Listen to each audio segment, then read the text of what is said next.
तो अडानी से खतरा राहुल गांधी को नहीं है, अडानी से खतरा चीन की कंपनियों को है।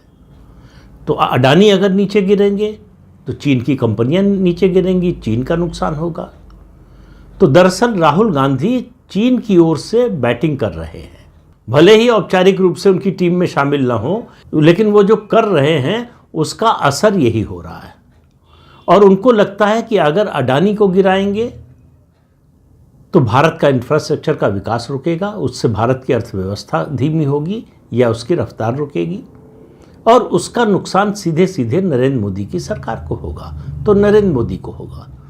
दूसरा, उनको लगता है कि नरेंद्र मोदी की जब तक छवि, विश्वसनीयता बनी हुई है, जब तक उनकी साख बनी हुई है, तब तक उनके खिलाफ लड़ना बड़ा मुश्किल है।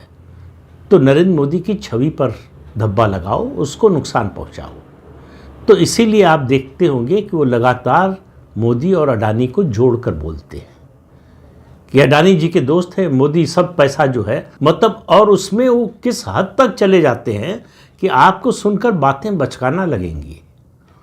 कि वो अमेरिका गए, मैंने इसका जिक्र पहले भी किया था, आज फिर कर रहा हूँ कि अमेरिका गए, वहाँ हरियाणा के कुछ युवकों से मिले, उनसे कहा कि भाई इतने पैसे खर्च करके अवैध रूप से यहाँ आए हो, क्यों नहीं हरियाणा में ही कोई बिजनेस कर लेते इतने पैसे में। तो उन्होंने कहा बैंक हमको लोन नहीं देगा, क्योंकि बैंक तो केवल अडानी को लोन देता है। आप समझिए कि केवल अडानी को लोन देकर कोई बैंक चल सकता है भारत में।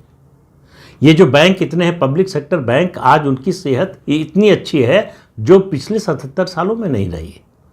सारे पब्लिक सेक्टर बैंक, सरकारी बैंक मुनाफे में है, सबकी बैलेंस शीट बिल्कुल चमक रही है, क्लियर हो गई।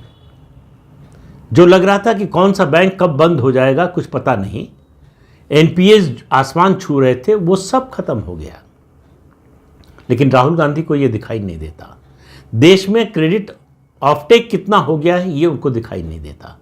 मुद्रा योजना या इसी तरह की दूसरी योजनाएं हैं जो रेहड़ी पटरी वालों के लिए योजना है, उन सब में कितना कर्ज बैंक दे रहे हैं या फाइनेंशियल इंस्टीट्यूशंस दे रहे हैं देश के गरीब आदमी को, समाज के सबसे निचले वर्ग के तबके को, ये सब उनको दिखाई नहीं देता।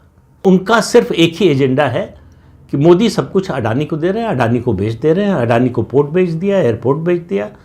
अरे भाई, थोड़ा अपनी सरकार के फैसलों को पढ़ लीजिए। एयरपोर्ट्स के प्राइवेटाइजेशन का जो नियम बना, जो कार्यक्रम बना, जो नीति घोषित हुई, वो मनमोहन सिंह की सरकार के समय हुई।